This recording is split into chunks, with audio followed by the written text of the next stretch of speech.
Pero antes de empezar tengo que recordar que este canal es para motivar. Por cada cosa o por cada concepto que yo mencione en cualquiera de mis videos, hay 100 o miles de cosas que tú tienes que aprender por tu cuenta. Vamos, viendo videos no te vas a evitar esa necesidad de practicar. Pero bueno, vamos a empezar ahora sí.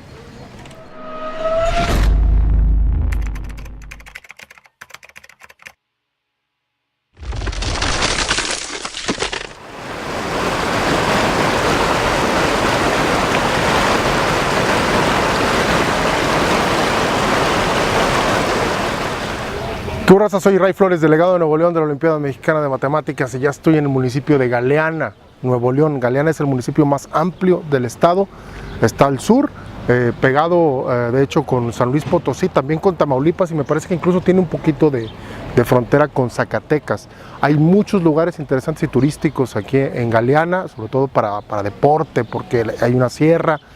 Está la Laguna de Labradores, está por ahí el Pozo del Gavilán, y hay un montón de... Entonces, como es un municipio muy grande, hay muchas oportunidades por ahí para hacer turismo. Realmente es uno de los municipios más turísticos de Nuevo León. Y desde aquí voy a platicarles sobre el siguiente tema, que es el último con el que voy a hablar de vectores. Y quiero enfocarme, más que decir cosas nuevas sobre vectores, más bien sobre notación. La importancia de la notación y la importancia de cómo... Porque la notación nos va a ayudar a pensar en el caso de los vectores. Bueno, vamos a empezar porque el video a lo mejor va a ser un poquito largo, y bueno, espero también que les gusten aquí las escenas en el municipio de Galeana. Un vector es la abstracción que me sirve para ubicar un punto a partir de otro. Digamos que tenemos dos puntos, P y Q. Si yo estoy en el punto Q y digo, ¿dónde está P? ¿Dónde está P? Lo ubico, y esa flechita que me sirve para ubicar dónde está el punto P en mi espacio, le voy a llamar vector. Ahora, hay diferentes maneras de denotar al vector. Es común, por ejemplo, poner los dos puntos que describen al vector, es decir, en este caso el punto Q y el punto P, y ponerle a veces una flechita arriba o una rayita arriba, QP con una rayita arriba, para describir ese vector que me está describiendo la posición de P con respecto a Q. Obviamente, si se fijan, si volteo PQ en lugar de QP, pues sería más bien ubicar Q a partir de P. Ahora bien, si yo voy a hacer álgebra, vamos a decir, si yo voy a hacer operaciones, pues no me conviene usar esta expresión, esta es muy voluminosa, vamos a decir, si la voy a meter en ecuaciones o en expresiones así. Entonces normalmente voy a usar variables. Sin embargo, para no confundirlo con los puntos, que los puntos usualmente usamos letras mayúsculas, voy a usar letras minúsculas, de hecho de aquí en adelante cuando hable de vectores, para ponerlos en una expresión algebraica. Entonces digamos que V minúscula va a ser igual a QP, ¿sí? Que es el vector que va de Q a P. Ahora, también habíamos hablado que yo puedo ubicar a P y a Q con respecto a algún punto especial que vamos a llamar origen. Y yo puedo entonces ubicar el punto P desde el origen con un vector que formalmente sería el vector OP, ¿sí? Pero yo puedo denotarlo también con una letrita, vamos a decir una letra minúscula P, en este caso porque lo voy a asociar a la posición específicamente del punto P respecto al origen fijo, ¿no? Entonces P sería el vector OP, ¿sí? Y igual con Q, Q podría ser Q minúscula, podría ser el vector OQ, ¿sí? Ahora, ya habíamos platicado con resta de vectores que de hecho el vector V va a ser igual a tener el vector P menos el vector Q. Entonces V es igual a P menos Q, si se fijan con esta notación. Y esta expresión ya se parece más a la álgebra normal, con letras minúsculas. Yo había usado letras mayúsculas porque no había entrado en esta cuestión de la notación, pero va a ser conveniente distinguir, usar letras mayúsculas mejor para los puntos o las posiciones, y usar letras minúsculas para los vectores cuando voy a empezar a hacer álgebra. Pero tiene que haber un momento en el que yo diga, el vector es este. Por ejemplo, en este caso, el QP o el OP. Voy a aprovechar esta figura que tenemos aquí para hablar de qué son vectores equivalentes. Decimos que dos vectores son equivalentes si yo puedo mover, si yo tomo uno de estos vectores y lo muevo a otro lugar. Entonces déjenme empezar otra vez. Supongamos que tenemos otros dos puntos A y B, y el vector que va de A a B es exactamente de la misma magnitud y va en la misma dirección que el vector que teníamos V, ¿sí? Entonces yo digo que el vector que va de A a B también va a ser el vector V, ¿sí? O vamos a decir es equivalente. Entonces podemos poner como que el vector PQ es igual o equivalente al vector AB, y geométricamente lo que significa es que los puntos, de hecho A, B, P, Q forman de hecho un paralelogramo, ¿sí? O uno de ellos es una traslación del otro.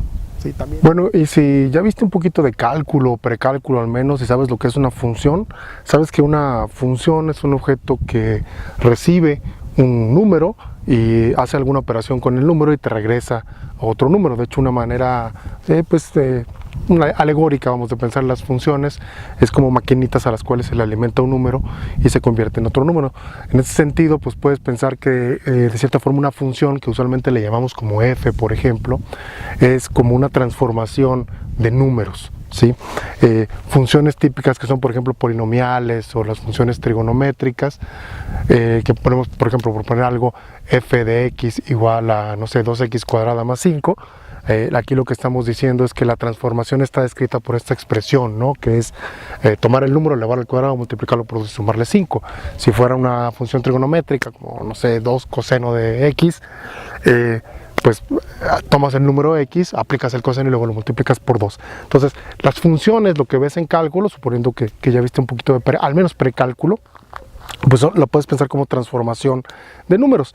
Entonces, de la misma forma vamos a tener también, o podemos pensar en transformación de vectores. Es decir, ahora yo tengo un vector y yo le aplico algún tipo de operación, que la vamos a llamar transformación, y genera otro vector. De hecho, esas cuando usamos o cuando pensamos en transformaciones en vectores, usualmente tiene varios nombres. Se puede hablar de un mapeo, se puede hablar de una aplicación, a veces también de una función, pero si es geométrico, lo más típico es usar el concepto de transformación, tal como lo platiqué cuando estábamos hablando de coordenadas.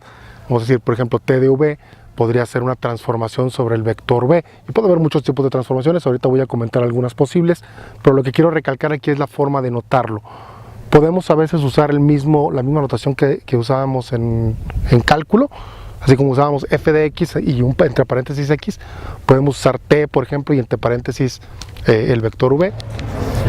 Bueno, y las funciones o las transformaciones son importantes, me van a servir para describir estos movimientos. De hecho, ya en Doctor Arroyo les platiqué sobre las isometrías, que son los tipos más sencillos de transformaciones, preservan la distancia, son pues, las traslaciones, las reflexiones y las rotaciones. Pero quiero aprovechar para platicar de un tipo de transformación más, que son las homotecias. Las homotecias, las que se definen como la expansión o la contracción de una figura.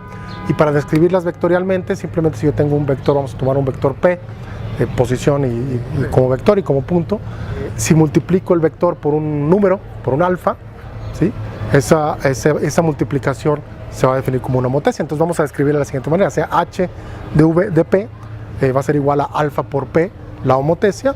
Y aquí la característica importante de las homotecias es que si yo tengo 3 puntos, vamos a decir p, q y r, sus 3 vectores, p, q y r minúsculas, y hago la homotecia por un alfa y muevo el alfa, ese triángulo que tenía yo originalmente se va a transformar en un triángulo ya sea más grande o más pequeño, dependiendo de cuál es el alfa y dependiendo de dónde está el origen, ¿sí? Entonces, por ejemplo, aquí en la imagen, por ejemplo, que les estoy mostrando, estoy jugando con el alfa. Vamos a ver, por ejemplo, que si el alfa es mayor que 1, el triángulo se hace más grande, pero va a ser semejante al original. Y si el alfa es menor que 1, el triángulo se hace más pequeño y va a ser, pero va a seguir siendo semejante al original y se va a ir acercando de hecho al origen. Si el alfa es negativo, va a ser como una reflexión, se va a ir del otro lado del origen, pero todavía va a seguir siendo similar, semejante, aunque va a estar como que volteado de tortilla, ¿no? Entonces las homotecias son otro tipo importante de transformaciones. Y bueno, hay más tipos de transformaciones, pero por lo pronto con estas son las que quería comentar. Bueno, si se fijan, pues ya prácticamente podemos hacer todo con vectores, ¿sí? Tenemos capacidad de medir distancias con la norma, ¿sí? Si tenemos 2 puntos y queremos medir la distancia entre ellos, pues simplemente hacemos la resta entre ellos, vamos a decir P, si tenemos P y Q, P menos Q y luego la norma. Entonces podemos hablar de distancias, podemos hablar de ángulos, ¿verdad? Si teníamos 2 vectores y queríamos el ángulo, podíamos usar el producto interno, ¿se acuerdan? Acuérdense que el producto interno era el producto de las normas por el coseno del ángulo. Entonces si pasamos dividiendo, tendríamos el producto interno entre las 2 normas, me daría el coseno, ¿no? Podríamos simplemente sacar el coseno inverso y ya tenemos el ángulo. Entonces tenemos distancias, tenemos ángulos, por lo tanto vamos a hablar de perpendiculares. Por ejemplo, perpendiculares, esto no lo mencioné específicamente, pero si el coseno del ángulo es 0 los vectores son perpendiculares. Eso es cuando el producto punto es igual a 0. Esa es una manera de definir perpendicularidad. Podemos definir paralelas. Paralelas, vamos a decir, si tenemos dos puntos A, B y P y Q, van a ser paralelas si los vectores, fíjense, tienen que estar en la misma dirección, entonces tiene que ser uno como múltiplo del otro. Es decir, si existe un factor que sea el escalamiento entre el vector de arriba y el vector de abajo, entre el PQ y el AB, entonces van a ser paralelos, por ejemplo. Podemos hablar de colinealidad. Si tenemos tres puntos, vamos a decir ABC, para que sean colineales, yo lo que necesito es que el vector, vamos a decir AB, y el vector AC sean múltiplos uno del otro, es decir, que sean paralelos o que estén en la misma dirección. O sea, si hago coincidir dos de los puntos, puedo hablar de colinealidad. Y bueno, y puedo hablar prácticamente de cualquier cosa en términos, ya les hablábamos ahorita de las transformaciones y estas cosas. Entonces realmente los vectores te dan el lenguaje completo para hablar de lo que quieras prácticamente en términos geométricos.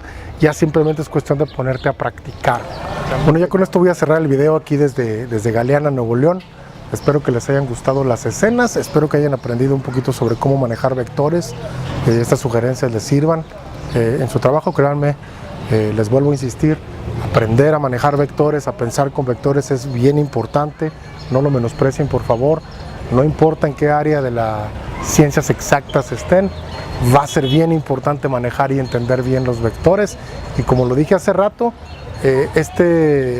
ver videos no es suficiente, realmente tienes que sentarte a trabajar, tienes que sentarte a hacer problemas. No hay un camino rápido para aprender matemáticas y ni geometría ni ninguna cosa así. Pues bueno, muchas gracias por ver el video. Si tienen preguntas ya saben que la pueden hacer por ahí en la caja de los comentarios. Si no me queda más que decir lo que siempre digo, la matemática trata de una cosa y es pensar correctamente.